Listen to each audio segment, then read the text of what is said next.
Well, hi again, everybody. Welcome to another episode of 100 Yards of Football. And that means today we get to be with the sports page with Bob Case. Bob's guest here today, Jose Mota, a broadcaster with the Los Angeles Dodgers and the Angels, a former player, and a guy that has some great stories, and you're going to love every one of them. But he's also the son of Manny Mota, the pinch hitting especial for the Los Angeles Dodgers back in the late 60s and through the mid 70s, early 80s as well, and then a coach forever with the organization as well. We'll talk a little bit about Dad, but today we're going to talk about Jose and his career and where he got started. We're going to do that. And Bob, obviously, you come up with some of these most amazing guests, every one of them unique in their own way, and Jose Mota is no different. Yeah, it's an honor to have Jose on the show, and what a great, to see a kid, which I was telling him, Martin was one of the Cuban guy with always had a cigar in his mouth, was one of my dearest friends, and he kind of babysit the Mota boys when they were little kids, and took care of them, and he was Manny's number one guy to help him out and everything.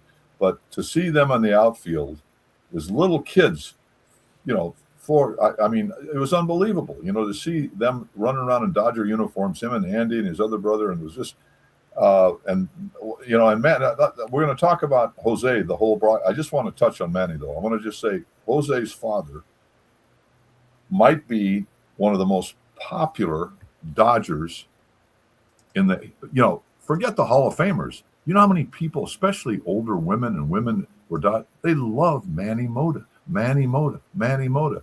It's like and think about this. And I've seen them all from all the years I was with Casey Stengel, from all the players I've ever seen, the greatest pinch hitter of all of them. And I don't know if any of them, 90%, he had a 304 lifetime batting average. And besides that, he was just a great human being. Everybody loved Manny Mota. Everybody. He's one of the most, and they finally put him in the Dodger Legends, which I was so happy to see. And he's definitely a legend. And if they had if pinch hitters would be in the Hall of Fame like they did designated hitters, he'd be the first guy elected.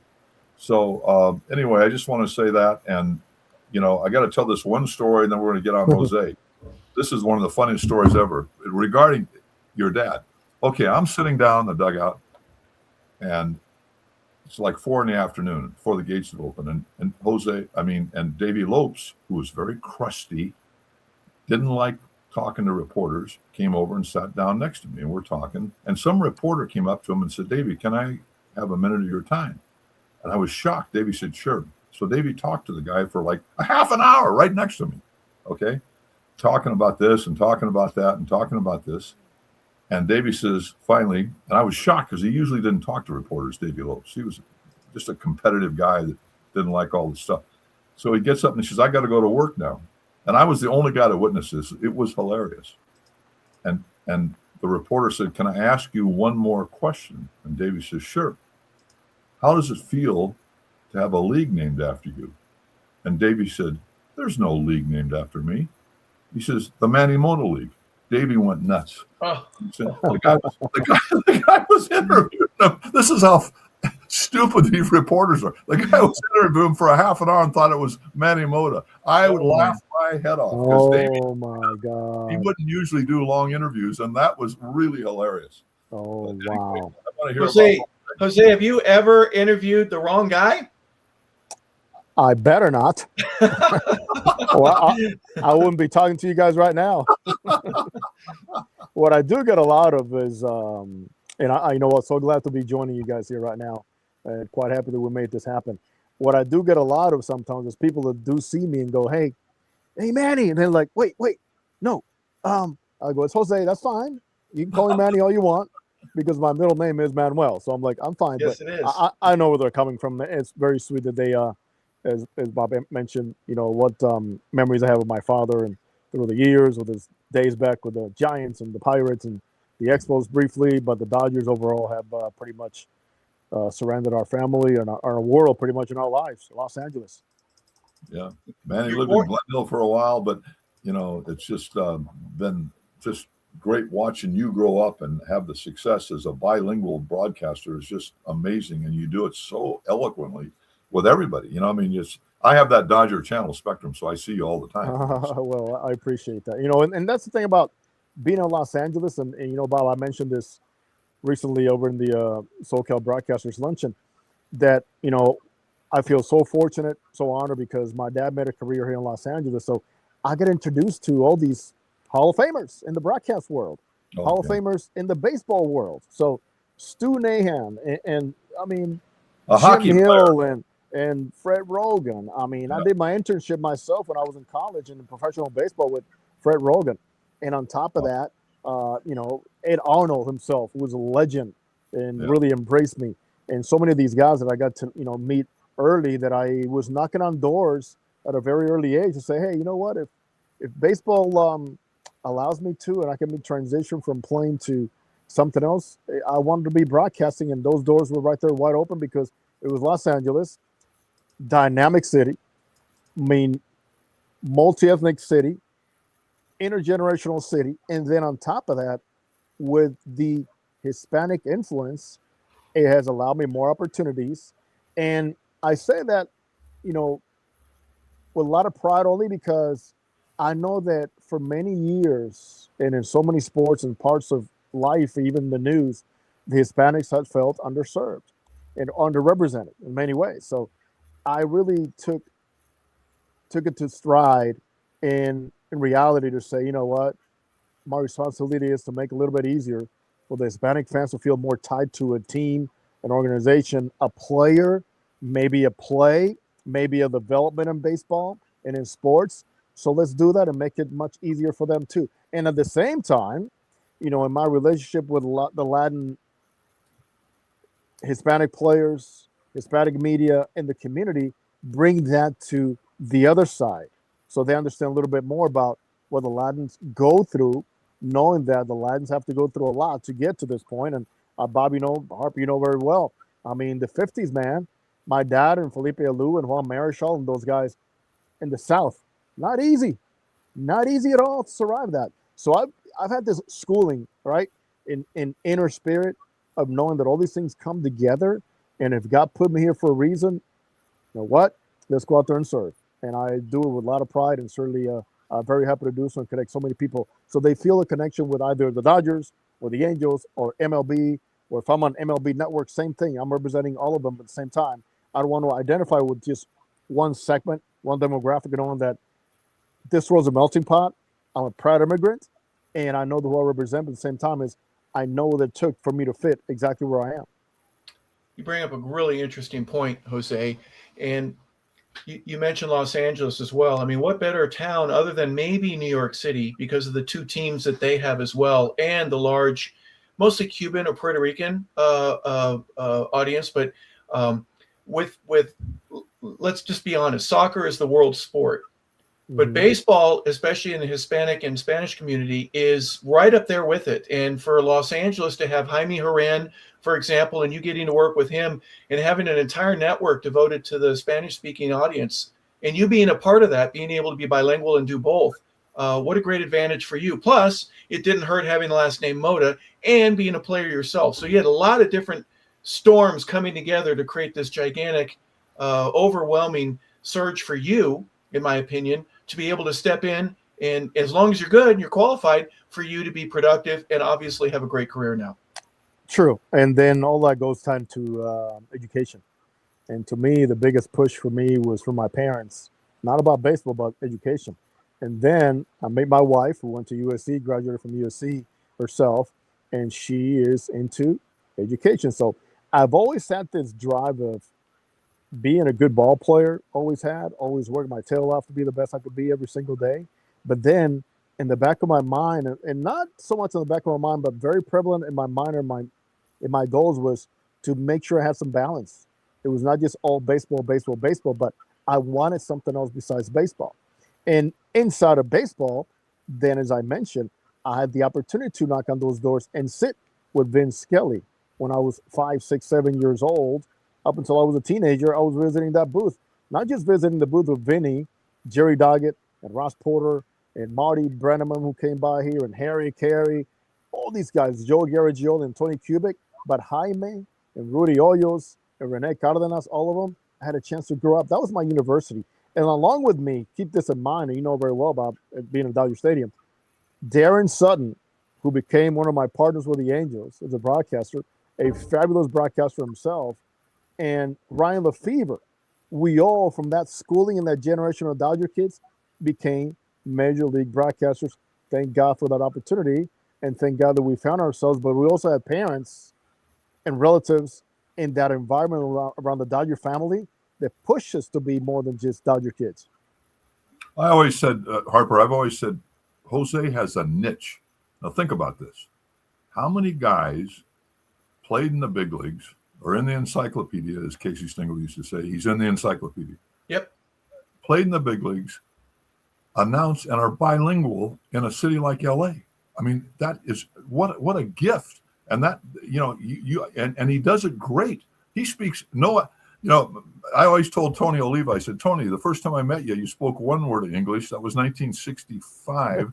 This is 2026. You speak two words of English, but he speaks perfect English, perfect English. I mean, no accent. Let me tell you, it took a lot of work. And I'll tell you some stories about college, man. When I went all through high school in the Dominican Republic, right? And I learned my English by traveling to the U.S. with my dad and my mom and the whole family for the summers. So my English teaching was Batman and Robin, the Munsters, Mighty Mouse. Gilligan's Island, throw that in there. The Monkeys, right? The Monkeys, all that stuff. That was our schooling, right, in English, Popeye. But my parents forced us for 3 different summers to go to summer school. And we're like, no, we're tired. We just came back from school. How are you going to make us go to summer school? And my mom kept saying, you will thank us one day. To me, my brother Andy, my sister Cecilia, you will thank us one day. And they're absolutely right. Not only that, we get back to the Dominican Republic at 10, 11, 12 years old, and they had an English teacher waiting for us for afternoon teachings in our porch in the Dominican. And we're the same thing. Why are we doing this? I mean, we just want to play. And they're like, one day you will thank us. And here we have it. And the most remarkable thing is that my wife graduated from college. I graduated from college. And my parents barely had an 8th grade education. Wow. So you think about their vision. They push education on us. They push preparation. They push us becoming U.S. citizens earlier in our lives because they saw the future. But think about, had my parents had education, what impact, even more than would have in the world. And even with that, with who they became, they've had a tremendous impact. But I admire more and more, and thank God for that, because it was never about, we want you to become the next Manny Mota, or it's about baseball. It was about more than baseball. But to say, learn English, become U.S. citizens, respect both cultures, and be respectful to those in the Dominican too that don't have the privilege that you have. I can't even fathom how the Lord, just with His Spirit, led them to say, this is the way your family needs to be instructed. And here we are thanking Him every single day for that. Isn't it interesting the way he says that? Go ahead, Bob. I'm sorry. I just want to tell you what an honor it was. I think it was about a week or two ago. I went to the Sportscasters broadcast luncheon, okay? And, and who's honored? Our guest, Jose Mota. And how great it was to see him with Manny. He and Manny were sitting together, and what a great thing that was. They gave Manny a standing ovation, but just to see Jose honored is, it's really nice to see. A lot of people were complaining because they didn't get the awards, but Jose did, so it was great. You know what's so cool about that day is because my dad had a stroke back in April. I know that. And it happened right after he had left Dodger Stadium. He goes to the stadium on a daily basis when the team's at home. He has a routine. He goes out. He does some community service. He does his visits to the suites. And we'll have dinner together, have a cup of coffee together. Then after a couple of innings, and we call it, he has to watch 2 of Ohtani's at-bats. And then he heads home to watch the rest of the game because, it gets a little tired. So he had a stroke back in April. And tied to the whole thing is the fact that the person that took him to the games, his compadre Hector, another one of Martine's friends, by the way, Bob, takes him home and say, okay, compadre, have a good night. And my dad says, compadre, hold on, don't leave you. Let's watch Ohtani's another at bat on TV this time. As they're watching the at bat, my dad starts to tremble and fall. Oh, And Hector goes, "Father, are you okay?" And before you know, he's like, "Yeah, I'm okay," but obviously he wasn't. My sister was close by; she lives with him, but she was close by in the neighborhood. And Hector says, "Cecilia, get back here. Your dad's not feeling well. I think he's a little dizzy." Well, when my sister got there and knowing the symptoms, she goes, "Oh no, he's not dizzy. He's having a stroke." So we always make the Otani connection, because if my dad had not told Hector, Yes. just stay and watch Otani at bat with me, he would have been alone in that house. wow. Think about that, huh?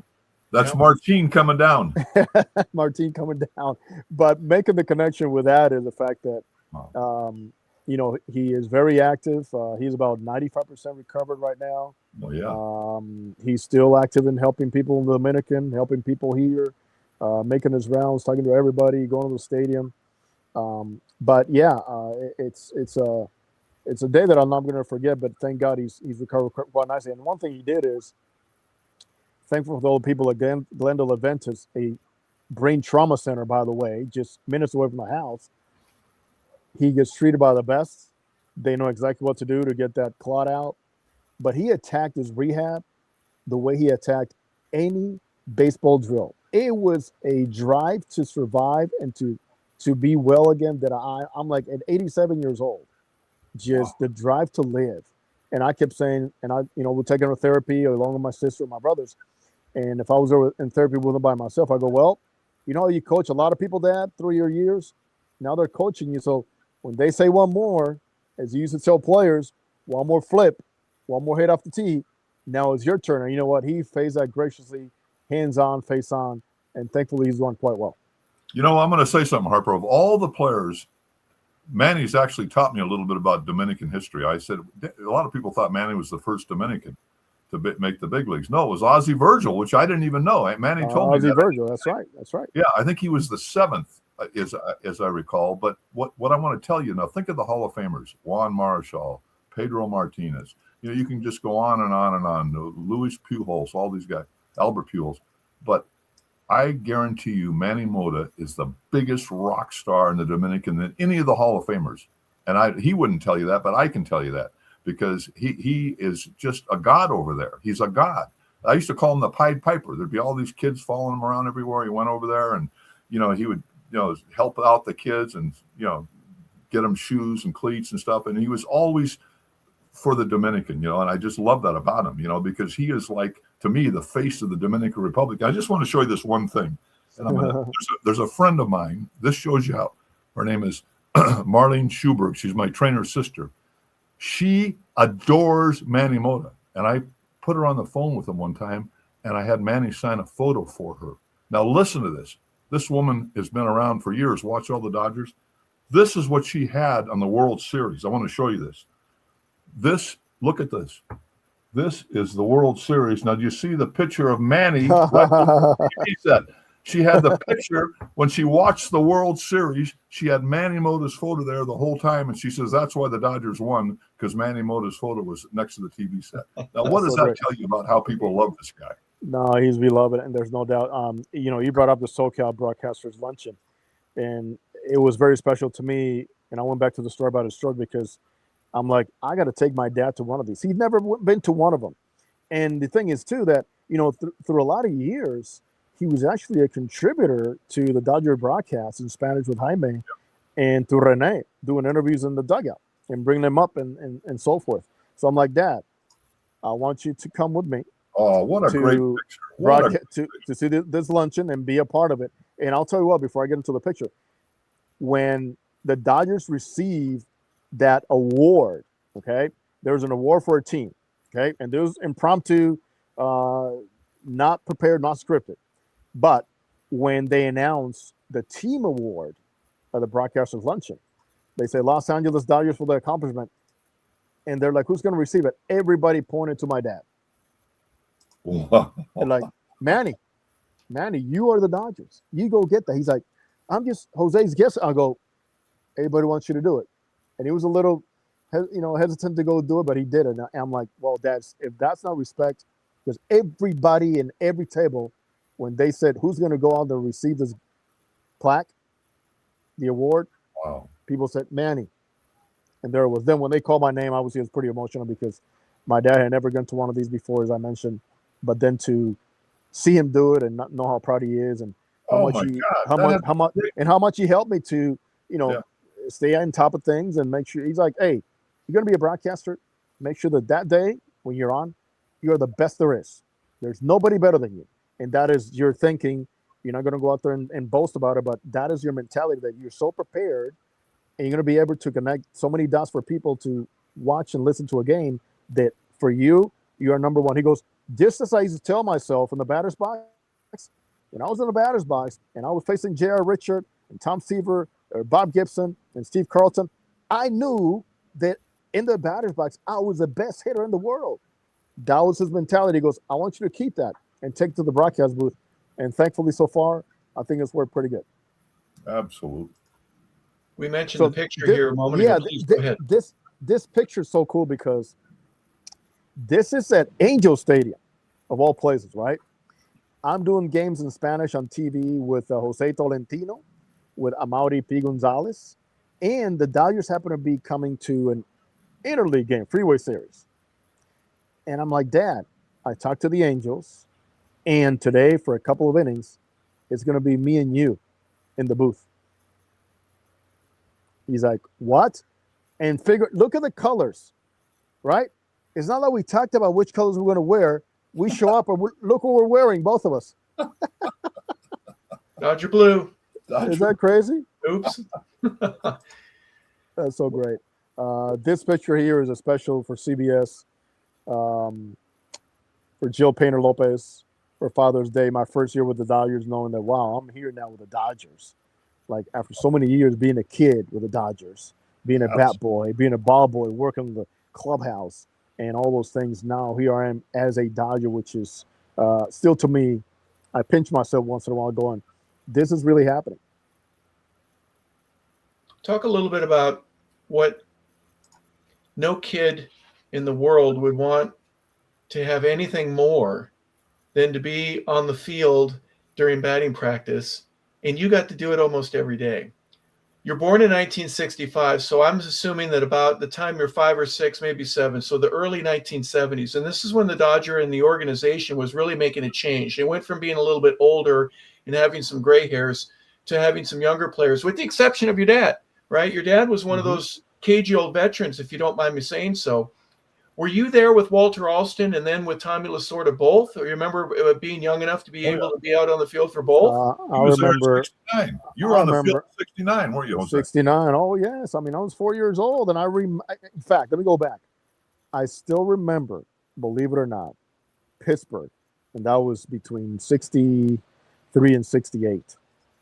I have memories when I was 3 or 4 years old of Pittsburgh. And what do I remember? Ford's Field. And what I remember about Ford's Field, the fact that there are these dividing metal pipes that divided the sections in Ford's Field. And I remember banging my head so hard on one of them one time that it's like a lifetime memory.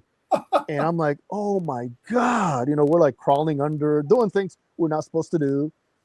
And my mom's like, stop running around. I'm like, oh, so I'm like, I go under one of these pipes and boom, I'm like, oh my God, I'll never forget that.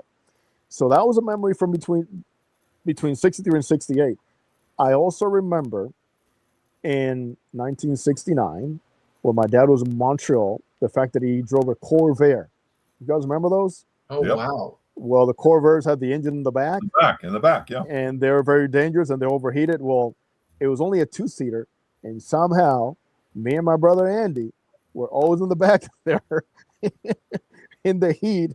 And my dad was driving to the ballpark with Coco La Boy. Well, I remember third baseman. Coco La Boy, okay? Yep. Now, going back to Walter Alston and Tommy Lasorda, yes, we lived those. Real quick, Jose, real quick. I Sure. don't mean to interrupt you, but while you were in Pittsburgh, I got two guys here. This is your father again. Did you understand at that time guys like Willie Stargell and Roberto Clemente, or was it only later afterwards that you realized, man, this was the becoming? Because remember, they won the World Series in the 70s, so it wasn't all that long after your father was there that they were champions. And the making of that in that organization, was that anything that you can remember or recall any of that when you were running around banging your head on pipes and I-beams in Forbes Field? Yeah. We knew, and I knew who Willie Stargell was. Willie Stargell used to carry me in his arms. Same Wow. thing for Roberto Clemente. Roberto Clemente used to fly to the Dominican Republic in the off seasons when Yep. Puerto Rico was invaded by a lot of rain. He would fly to the Dominican and say, Manny, it's raining too much. I need to go down there and spend a couple days with you because we need to work out, getting close to spring training. And I remember myself getting on the station wagon with my dad to pick up Roberto Clemente at the airport. And my most vivid memory is this. My dad and Clemente have that resemblance, right? And I remember as a young kid sitting in the back of the station wagon and watching like these two heads in front of me going, they look like brothers. They're brothers, yeah. Yeah, exactly. Like the back of their hair is the same. And that goes back to thinking, how do I remember that? I mean, how special was that, right? But did I know who Roberto Clemente was, like his impact and greatness? No. Really, Stargell? No. As we grew up, and my dad's like, okay, you guys need to really be in tune with baseball history. My dad was really good about that. He always gave us a baseball digest and the sporting news from road trips. He'd bring it back and go, okay, hey, this is who Willie Stargell is. This is who Doc Ellis is. Okay.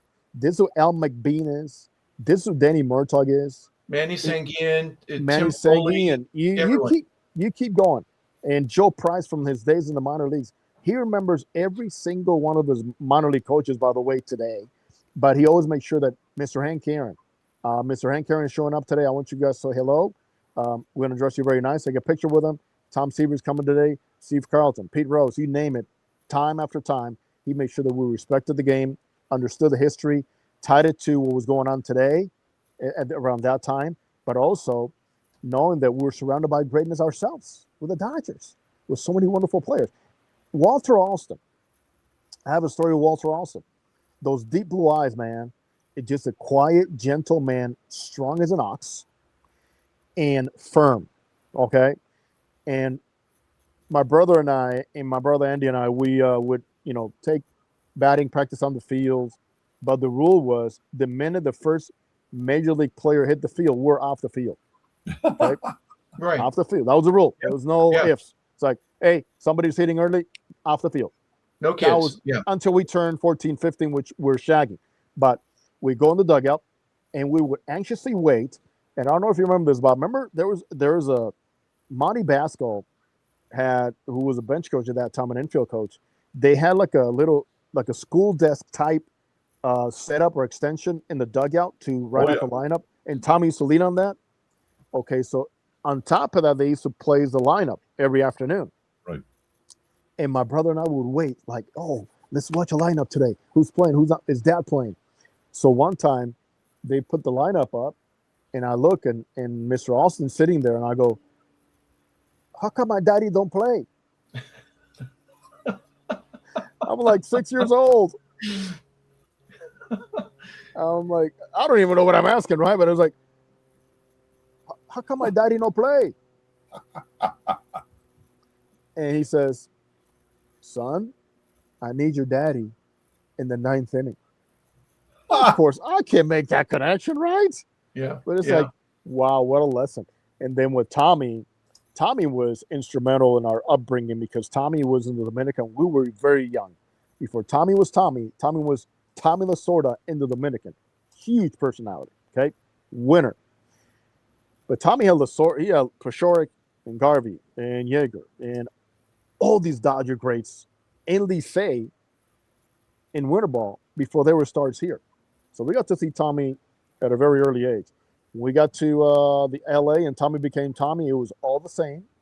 Same guy. He invited us into his office, tell stories, told everybody that we were all his godsons. Oh, that's my godson. Oh, that's my goddaughter. I mean, my sister was goddaughter and we're the godsons. And always so appreciative of what he did. When I was recruited by Cal State Fullerton in June of 1982, right after I graduated from high school, it was Tommy who asked my dad to allow him to hit me ground balls and pitch batting practice to me so Augie Garrido could watch me. Okay? Think about that. He's the Dodgers manager. He could have been just in his office, put his feet up and say, what's going on my field? Oh, yeah, I know Manolo. I know Jose. You know, he's working out for somebody. But Tommy told my dad, give me that fungo. I'm going to give him the scholarship.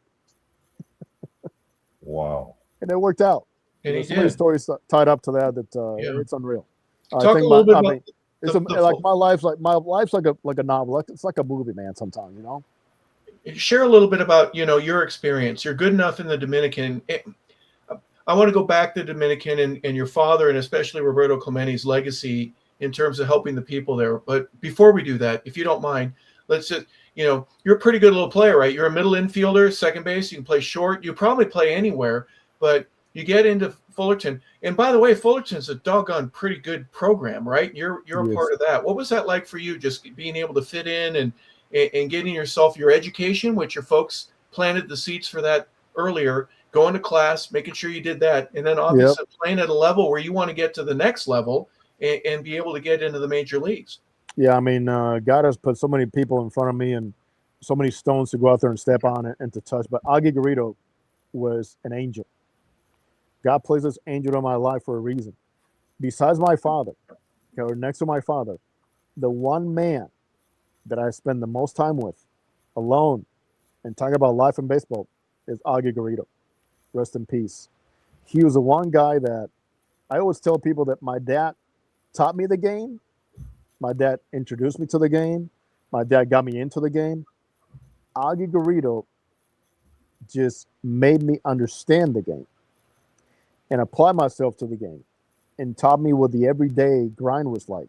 So balancing school, remember, bilingual student, not easy at all. There are some nights when, as a freshman, I'll go to bed crying, going, I don't know if I can make it through this. I mean, I know enough English to talk, but now we're talking American history, math in a different way, philosophy, I mean, geography, biology, anatomy, all in English. These are all new.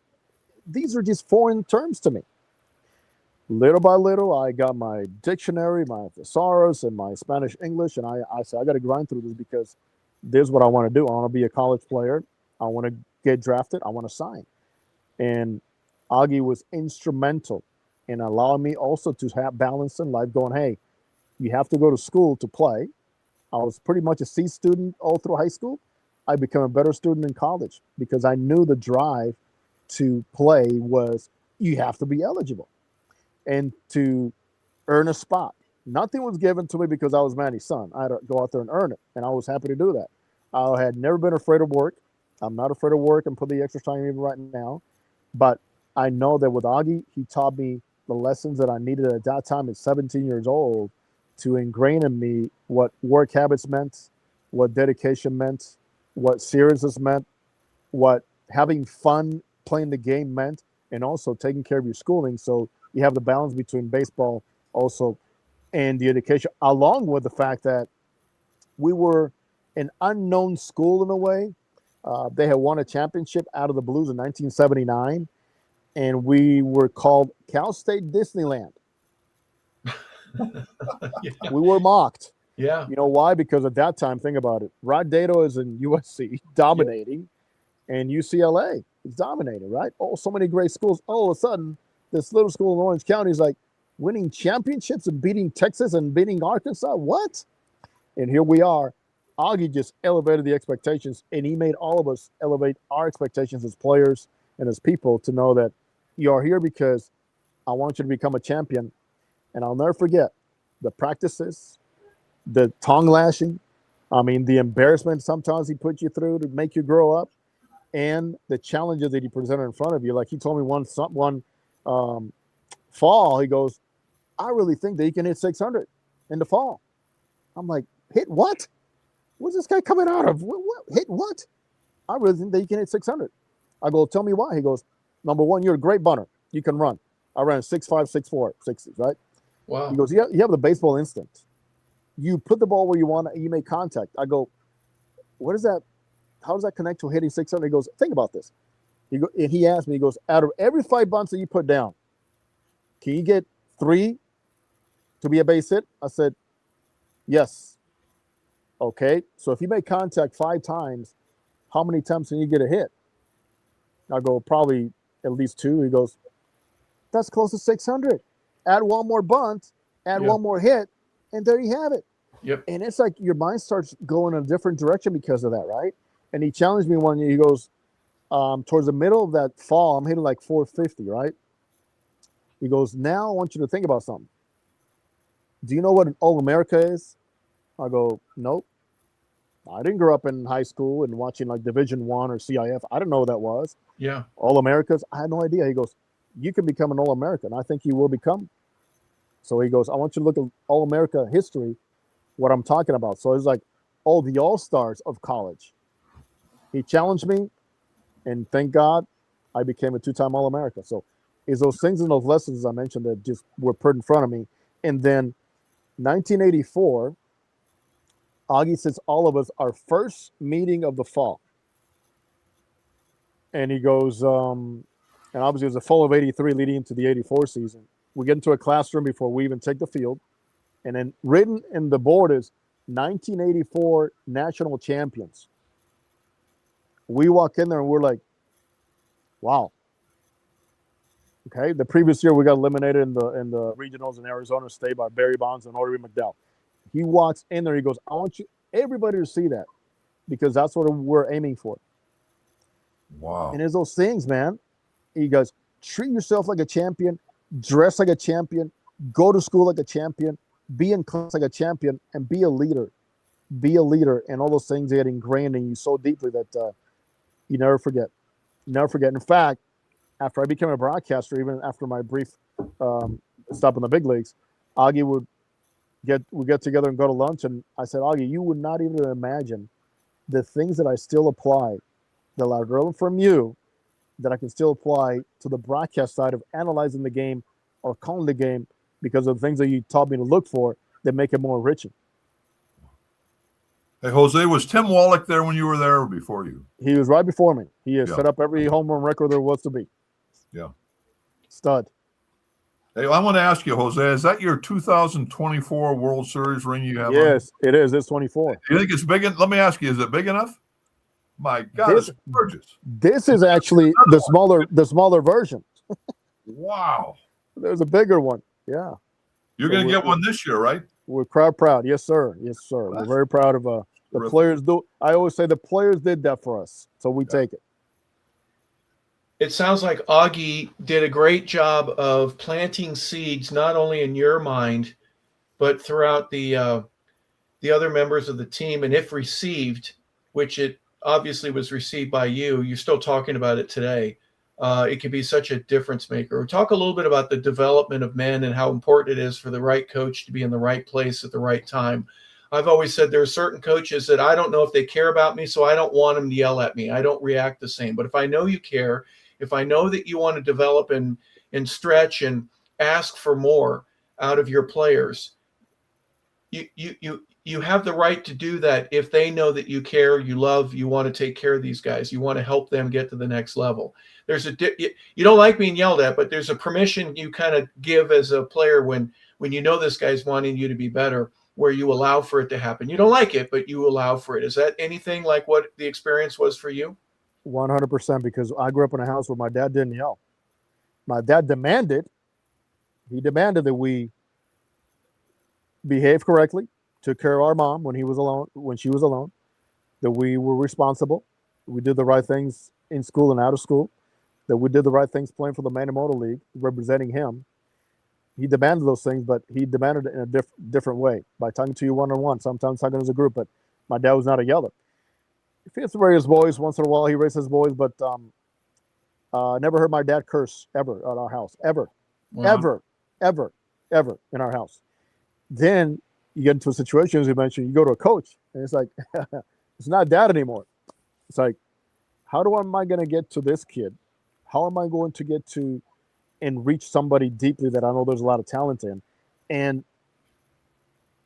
Augie did it in a way in which, if he did it as a group and we're all guilty, it was like, okay, we're all guilty.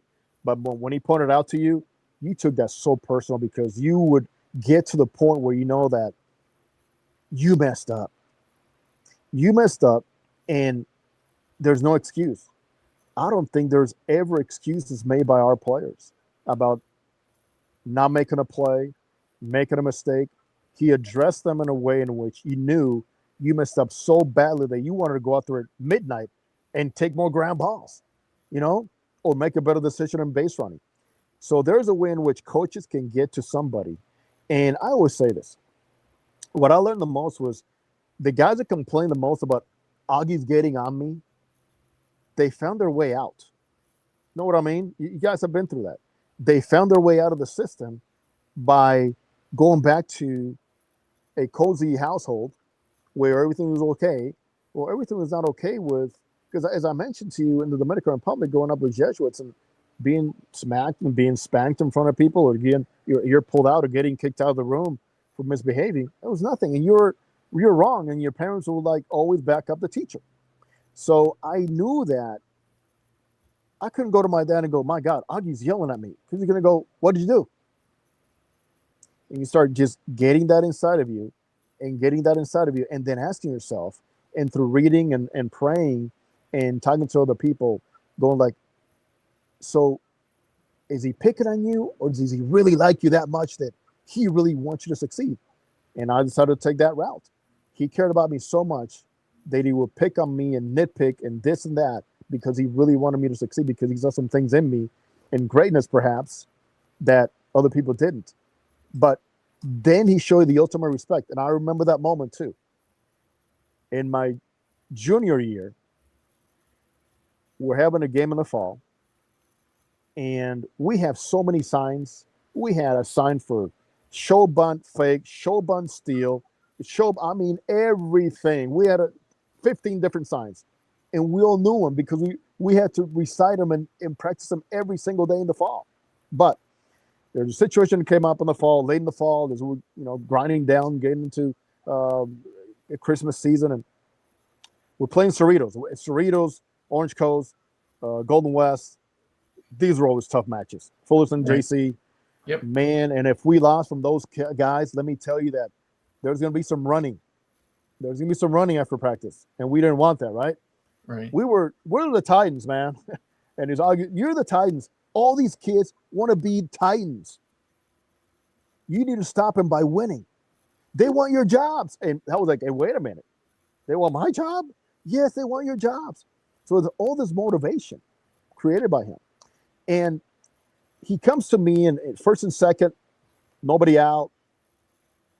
And he goes, as in college, like, timeout, umpire, I'm going to go talk to my coach in the dugout. He goes, what do you want to do here?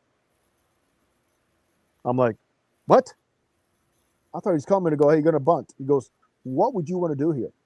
And you know what, to me, Harper, you know what, to me, Bob, that was the sign of I've arrived. I got confidence now. It's like you're telling your QB, hey, here's the options. I trust you enough. You call the right decision. Yeah. You call the play. Right. How does that make you feel as an athlete? Like, wow, this legend is asking me, what do I want to do here? Thank you, God. Now I have to keep up with that, because now he's actually giving me another layer of responsibility. Yep. And I have to keep up with it and stay sharp. Yeah.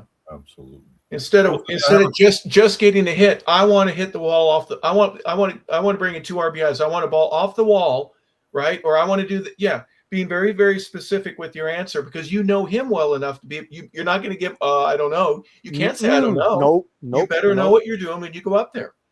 Hey, Jose, I have a question for you. Yeah. You said you never ever heard your dad curse, correct? Not at home. Now in the dugout. As a manager, different story. I wanted to ask you if you could say the same thing. We lost him. He's off the screen. Uh-oh. You there? We did lose him for a second. We'll call back in. My goodness. I think his dad was in the background telling him, you better not tell anybody about that story where I cussed out one of those guys. Right. That wouldn't be good. His wife's an SC graduate. I'm sure she can get him back on. Yeah, we'll do that in just a moment. We'll get Jose. I'm going to remove him real quick, and hopefully he'll call back in. Bob, just you and me for now. Great interview thus far. Gosh, what an interesting personality. What a class kid. What an intelligent kid. What an articulate. Just Manny should be so proud of that kid. I can tell you that. Unbelievable. That was so great to see Manny at 87. He'll be 88 in February at the end of this month.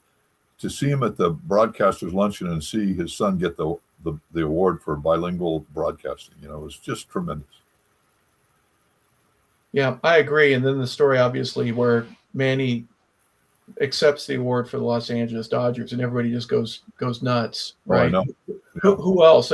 Bob, I can't count that high, but it's over 50 years that Manny's been a part of the organization, right? Oh, if you just 69. He was 69. That he was there in 69. Yeah. So Ald Alston, Maury Wills were his teammates. All those guys. Yeah, there's something special about. But I'm sure that seriously, when I'm really saying that, he is probably one of the most loved Dodgers of all time. For whatever reason, I hear more people talk about him than I do the Hall of Famers. I love Manny Mota. I love Manny Mota. Women, older women. It's like, all right, I'm back. There we go. Oh, you're back. The question I was going to ask you, Jose, was, you said you never heard your dad curse. I was going to ask you if you could say the same thing about Lasorda. Oh, no. Uncle Tommy, he was so much fun, man. He was hilarious. He was so much fun. We saw it in the Dominican when he came up, and he could do it in both in English and Spanish quite well with the umpires. Let me tell you. He knew both. Hey, we were going to go in a different area, but since you brought it up again, part of the reason that your father is so beloved and Roberto Clemente is because of the outreach that they did. A couple of dollars in the United States can travel a lot further in the Dominican Republic. And for them to raise money and to get shoes and blankets and help provide shelter and do all the things when there's a need, but also just books and batting gloves, or different things like that. Talk a little bit about, from a very early age, you got to see some of the most pristine portions of the city of Los Angeles, right? And you're playing in one of the jewels of Major League Baseball. And then there are times where you go home and there's a cultural difference. Talk about what it meant to you as a youngster to know and realize that there was a calling that your family had to help the people of your country, of your hometown, of the little place, just the neighborhood and the street where you grew up. Yes. Obviously, the one thing we always go back to is the way that my mom and dad grew up. Poor, needy. My dad grew up in the streets, playing baseball in the streets, selling out of a tray, selling candy and selling other things, cookies, for example, for my grandma to bring back the money at the end of the day. So my mom herself also grew up hustling for her family, working at a very young age, having to abandon school because of the need to provide for their family. So the combination brought to them the fact that it's almost like they said, wait, Lord, if you provide for us, you know what? We have to provide back. And that's how we learned that. So for my parents to form their foundation when they did, was pretty much an act of God, where they just started seeing kids out in the streets, bringing kids into our backyard in the Dominican and saying, hey, we're going to provide a big meal for you guys today because we know the need that there is. And it started with that. It started with, obviously, the roots of Roberto Clemente, who my dad obviously was very close to. But Roberto Clemente is the one that really inspired my dad in the beginning to say, hey, there's more than just this, Manny. We have to go out there and provide back what we have. We have access to so many things, from the Pirates to the Dodgers to the MLB, shoes, gloves, baseball, bats, even the Winter League teams, Licey, Escogido, Santurce and Puerto Rico and all that. There's broken bats. My dad used to collect the broken bats from Winter Ball. Yep. Martine would grab them and yeah. And my dad will get a box. He collect 12, 15 bats and then We go in the backyard of our house in the Dominican, and you get little nails, okay? Nail him down. He had a little system, nail him down, put some tape over it, put it on the back of the station wagon, and as we drove around the country, he stopped and go, oh, there's a baseball game there, and go, hey, let me see your bat. And people had no idea who he was, right? Or who we were. Let me see your bat. Oh, here's 2. Bye, thank you. People would be like, who was that? Then like, oh, that's the guy that plays for Licey. That's Manuel Mota. And those are the best moments, because my mom would do the same thing with young women in the communities, where she saw the need because of where she came from. She came from a small little town, dusty little town in Oslo, Dominican Republic, and she saw the need of little girls getting pregnant early, young, sometimes making big mistakes in their lives early, and she took it to bring these girls to instruct them at our house, and not afraid to go, hey, collect 10, 15 girls from the neighborhood and go, hey, I'm going to have coffee for you guys. I'm going to have cookies or refrescos, sodas. But with that, I'm going to give you your notebook. I'm going to buy your books. What school do you go to? And that all started just grassroots. So we saw that as kids. That's what we saw. That led to obviously the Manny Mota Foundation. And that led to myself, my family, my wife, Marie, my daughter, Alina, and my son, Joey, to form our own little foundation, Mota's Faces. And what we did was, as my kids grew up, learning from my parents, okay, because the 24th, Nochebuena in the Dominican, is the big night. It's Christmas, okay? Consider that the biggest, consider that dinner, Thanksgiving dinner, 24th, Nochebuena. 25th, Christmas Day. And then the big day for gifts was January 6th, Epiphany, okay, when the Three Kings come. So we saw people line up for the 24th to get their food, bags, boxes with all types of food in them.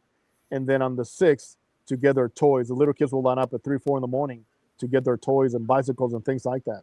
Martin was a big part of that too. He participated himself. So that was our schooling in terms of giving. My dad got that from Clemente. And all these ones that formed later, Pedro Martinez, what he does with Foundation, Albert Pujols, David Ortiz does wonderful things for kids right now in heart operations. But my dad was the first Dominican athlete to bring that, to say, guys, it's not just about what we do on the field. We're heroes. They can go any restaurant. They can go anywhere, and people will embrace them. But also, they were not afraid. My dad was not afraid to. We'd be driving down the station wagon, air conditioning on, and see little kids on the field, on the streets, dragging or hurting. Roll down the window, say, here's a baseball. Here's a bat. Yep. Here's 5 pesos. Here's a cookie. Here's a meal. We saw that, and that led to us forming something else. So I wanted to instill that. My wife is from the U.S. She's from Poughkeepsie, New York. Grew up here in SoCal. And as my kids started getting a little knowledge about life at 6, 7 years old, we take them to the Dominican ourselves and go, okay, now you need to learn not where I came from in terms of poverty. Thankfully, we were privileged, but we're not spoiled. You know what I mean? Yeah. We had that connection with people in every level of society. So my daughter and my son will go down there and we say, okay, you're going to take your old shoes. You're going to take toys. You don't need 20 of those McDonald's giveaways, right? You're going to put them in a box. We take frozen turkeys for these families so they have a nice meal. So we form our foundation based on my daughter then saying, okay, Mom, and telling us, now we need to do something else. She's like, how come those kids are not going to school? I mean, it hit her hard at 6, 7 years old. She goes to her principal here and says, we want to do something about my abuela's foundation. And we formed Mota's Faces. So we started taking families now, of well-being families here in the U.S., to live a life over there for a week and spend a week with us and know the importance of giving back and spending time and how valuable those shoes, those books, the old bats, soccer balls, rings, any type of just fake jewelry, anything they can give to kids meant to them. And that's how it started with my dad and Clemente, as I mentioned, going back, my mom and dad in the foundation, organizing all those things, my brothers and sisters all cooperating, And we, to this day, even though my mom passed away, we continue to provide for those kids in the foundation with food, with opportunities to go to school, school supplies, clothing, and things that Dodgers, so generous through the years and generations, MLB, and so many other different organizations and communities that have allowed us to expand a little bit more, to give back to them, to those kids what they need. But certainly those things are really instilled in our heart, because overall, we've seen some of those kids become professionals. We've seen some of those kids become professional players. They go, hey, Manny, I was one of those kids that went to your house. You're who? Jose Paniagua, the president of the Dominican Republic. Listen to this. Leonel Fernandez, okay, which would play baseball with my dad in the streets of New York, where my dad would go get a haircut in the Bronx. And my dad would find a bunch of kids out in the street. Hey, Manuel Mota's here with the Dodgers. And start playing ball with them. One time, one of those kids became the president of the Dominican Republic, Leonel Fernandez. And he go, Manny, do you know that I used to play baseball with you out in the streets of New York? Like, what? Yes, I was one of those kids that you stopped and say hello to. Is that unreal or what? Yeah. Unbelievable. Unbelievable. How it goes around. I was going to ask you, Jose, how you may not be able to measure it, but when your father and Roberto were playing in the early and mid 60s, there's only a small handful of players from the Dominican. Now there are so many in minor league and in the majors and in the system all throughout.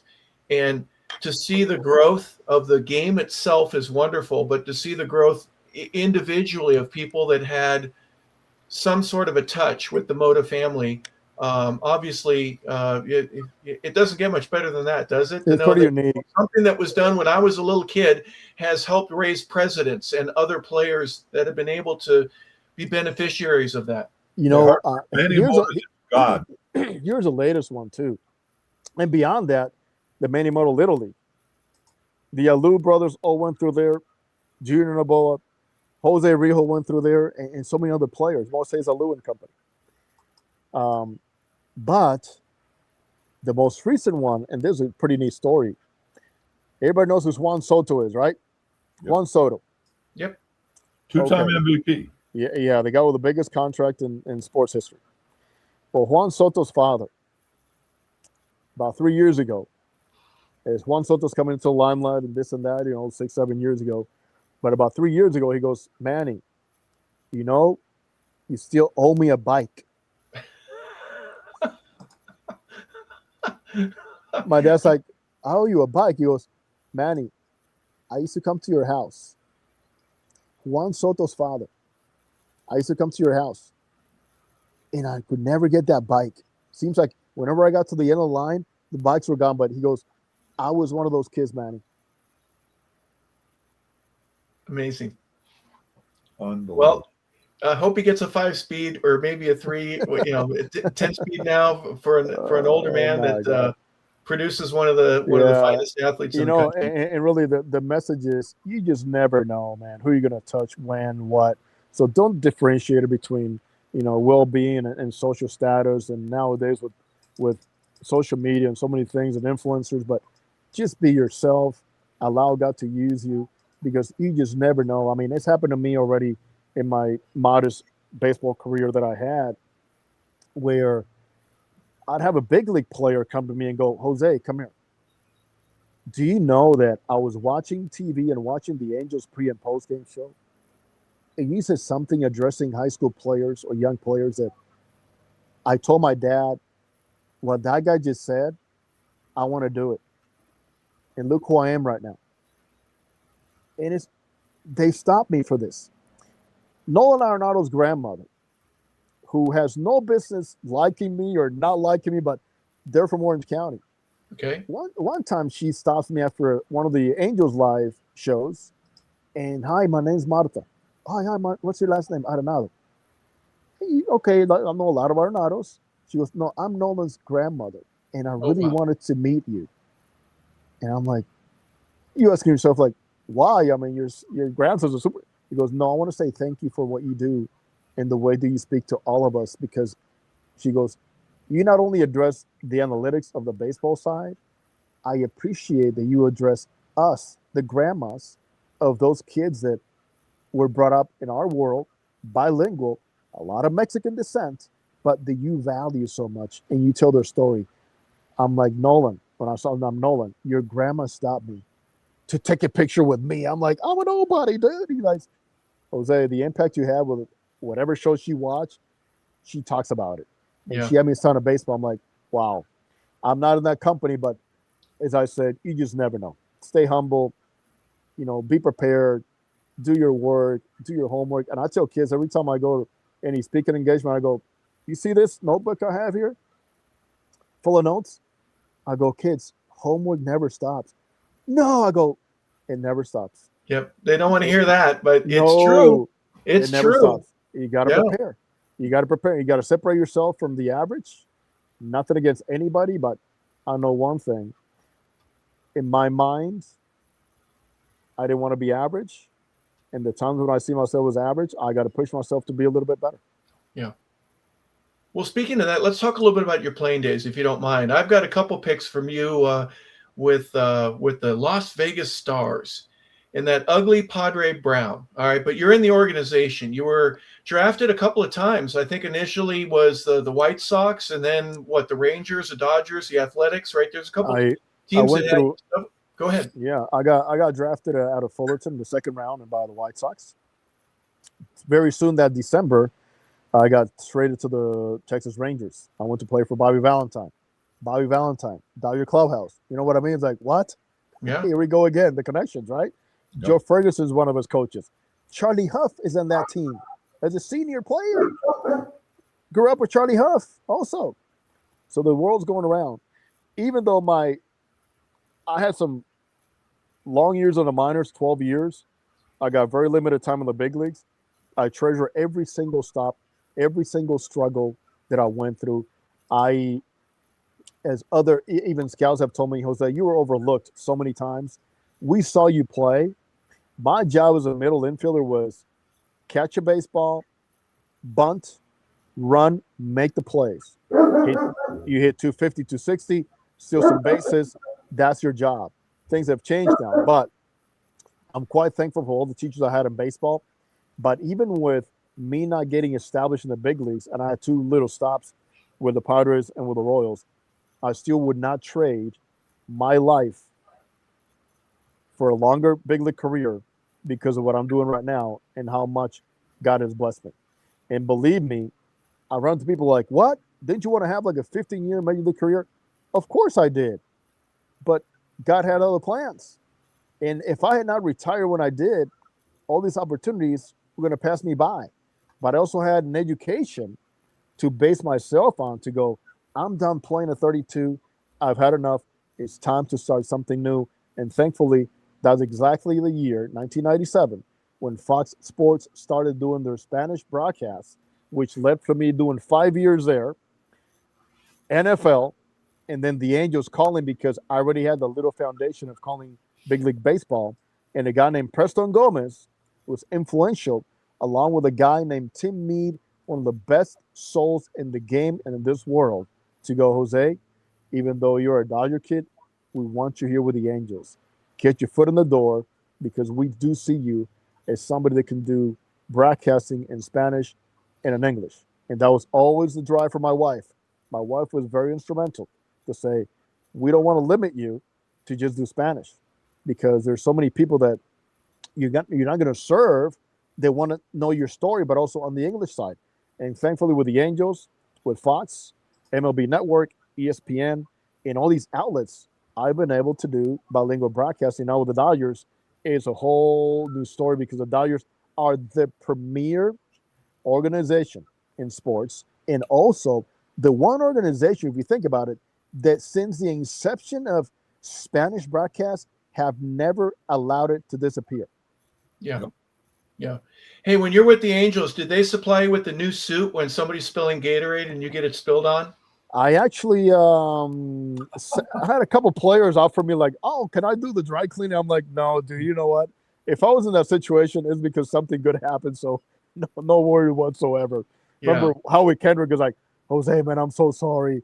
Can I pay for your dry cleaning? I'm like, dude, for celebrating, no. But I always had a way of peeking out. I know who the guys were that picked up the Gatorade thing, and I'm like, oh, he's coming. Here's a question, and bolt. Yeah. Oh man, that must be terrible. Hey, Harper, Real quick, Bob. Hold on. Talk to me a little bit.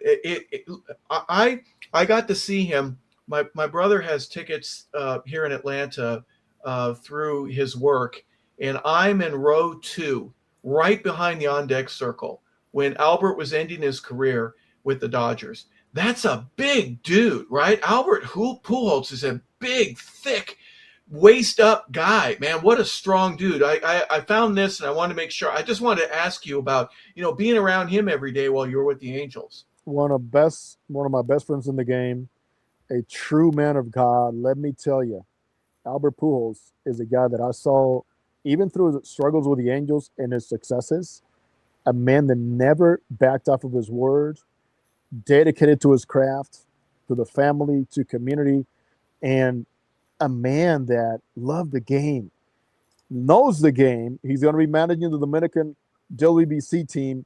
He managed 1 year in Winter Bowl, and he won everything, including the Caribbean Series, and one of the best baseball minds I've ever seen. Also, Albert, one of the most unselfish people I've ever seen. And I'll give you a quick story or two. Spring training, it starts raining a little bit in Arizona. As you know, it can get a little wild there sometimes, first couple of weeks, and it's cold. And Mike Socha puts out this lineup. And the Angels, I was with the Angels at the time, were going to play in Glendale against the Dodgers, 45-minute drive. And it's raining. We're not sure if the game's going to be going on. So Socha goes, I have an early lineup. It seems like it's going to be raining over there. And he takes Albert out of the lineup, and he sends another traveling squad over there, right? He thinks he's saying another traveling squad. Albert Pujols says, Mike, what happened to the lineup? Oh, I want you to stay back and work out here today. No. It is my day to play in a game. It's not a day for workouts.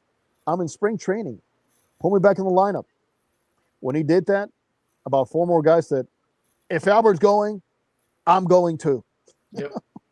And that's just who he was. If Albert says, and I would ask him respectfully, even as a friend, as a media member, I have to also have that, keep that cleared. I'm not asking you as a friend, but as a media member, I need an interview tomorrow. Would you be able to do it? No, Jose, let's do it the next day. What time? 3:30. You better be there at 3:20. Albert was never late.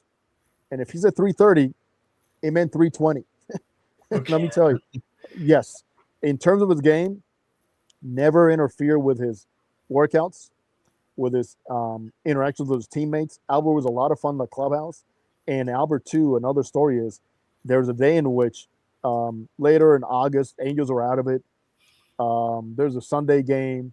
It's hot. It's California summer. The monsoons are here. And Socha decides to give he and Mike Trout an off day. Okay. And here comes Albert again. Gets to the clubhouse, goes, no. We have a responsibility. And he told the manager, you're going to sit me or Trout. But people pay their money, a lot of money, to see us. Yeah, not both. We both cannot sit today. Yeah. So he said, Trouty, you take the off day, I'll play. That's Albert Pujols. Wow. The Albert Pujols that also, check this out. Young couple, married couple, goes on the road, right? A baseball player takes his wife, young player, right? Oh, Albert, I'm going to take my wife. She's going to come to New York with me. Oh, great. You know what Albert would do? The plane will land, take the buses, get in the lobby. Albert would find that player and go, hey, come here. Here's my keys to my suite. I want you to take my suite this weekend with your wife. Give me your room key. Dude, who does that? No one does that. Huh? Wow. Who does that? He tried to do it to me one time. He goes, your wife is coming here. I go, nope. I'm not going to take it. Nope. It's for real. It was for real. That's a great story. Oh, so I have this rookie kid going, Jose, I'm sitting in a suite. And Albert wouldn't take no for an answer. I go, believe me, he does it from his heart. He's not going to tell anybody about this, but I saw it time and time again as to why who became how popular he was. And for so many years, he was so productive. Class I act. want to say one thing. What Jose, listening to his life story from a little kid, 5 years old, Dodger Stadium, to 12 years in the minor leagues, to Cal State Fullerton, in the Dominican Republic, you know what it was? It was a training ground for who he is today. And what you couldn't have had a better training ground with all the bilingual stuff and knowing every rock star in the history of baseball, being around them, and it's made him who you are. And I got to tell you this. Your dad has always been one of my favorite guys as a person, as a player, but I get to see him through your eyes. And boy, have I learned more about. See, Manny would never tell me a lot of things that you've told me. And what a wonderful, wonderful view of the whole family. You talk about a great family. I wish I'd come from a family like that, but unbelievable family. We're very blessed. And one thing we God. know that, I ask God in my morning meditations and throughout the days, as I'm talking to God, just say, hey, keep me humble, keep me driven, keep me engaged to know the needs of other people. And at the same time, I strive to do things better. I strive not to be average. I strive for greatness, but also in a humble way without boasting. And as the word says, let God pat you on the back. Let him pat you on the back. That's all you need. You know what? That's all I need when I put my head in the pillow. Know that I was a good husband. I was a good son. I was a good brother. And I was a good father. Sometimes I fail, yes, as we all do. But I know one thing. I do not want to fail God. Yeah. Well, it also sounds like you're a good listener, right? Your parents told you early to get your education. They also said, learn the history of the game. When this player or that player is in the locker room saying hello before or after a game, and your dad gets a chance to introduce you, you might just say, wow, I didn't know you had 5 years in St. Louis or in Kansas City or in Oakland. And now you can engage in a conversation that's not just, there's depth. There's depth to it. Being able to receive that and then apply that in your daily life, Jose, for obvious reasons, and to have someone like Nolan Arenado's grandmother come up to you and you're teaching me about the game, and you're also thanking some of the other moms like me every now and then. Thank you for doing that, young man. You know what I mean? You're touching hearts. Yeah. How about Manny giving him the sporting news and baseball digest? I love that. I love every road trip, he got off the Dodger plane. We had to make sure that we didn't ask too early. Like, Dad, can I? No, you can't have it yet. I haven't finished it. Right. But baseball digest and the sporting news, every single road trip, he bring it back. Schooling. The sporting news was the Bible of baseball. You could get it for my God, a quarter. I could buy a sporting news for a quarter. The newspaper, yeah. All the minor league stats was unbelievable.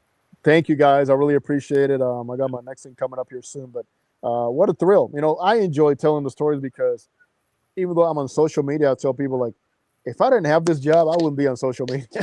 But I know that there's got to be a connection with people. The stories that I put out there on social media with the Dodgers collaboration about players themselves on my Instagram, the Dodgers put it out on YouTube and Facebook about players like Yamamoto teaching me his pitch grips. Go check it out at Jose Mota 05. Jack Dreyer, Dodger reliever, talking to me about the Rubik's Cube.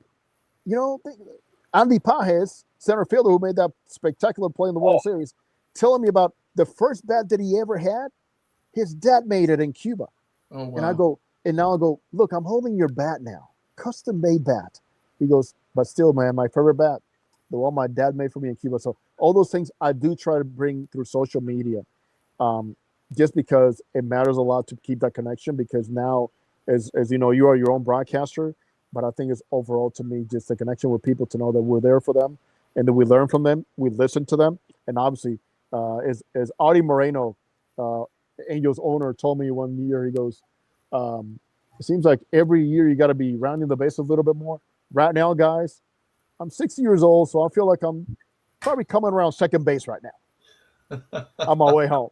But thank you, guys. Many blessings to you, and thanks so much. God bless. Well, remind us one more time on Instagram, where can people learn more about Mota Faces and Mota's Faces, just as it sounds. Yep. It's their own page. And my personal one is Jose Mota 05. All right. Well, thank you so much. All right, guys. Jose Mota, a player, a broadcaster, a son, and now a leader in so many different ways, not only in the Hispanic community, but just throughout the broadcasting that he's done in the football area. Thank you very much for that, Jose. We also thank you for just being a part of baseball's tremendous history in California. You played for the Padres. You were drafted by the A's. You end up being in the Dodgers and in the Angels organization. What a thrill. Your father was a Giant, so every team in the California area at one point or another, you guys have touched in one way, shape, or form. So the Mota family certainly has a tremendous significance. We want to thank you for that. And this has been the Sports Page with Bob Case. Thank you again, Bob, for bringing one of your great guests like you do every week. We want to thank you for bringing Jose Mota for being a part of today's show. So this is Harper LeBel saying thank you for tuning in, everybody. Thank you for watching 100 Yards of Football.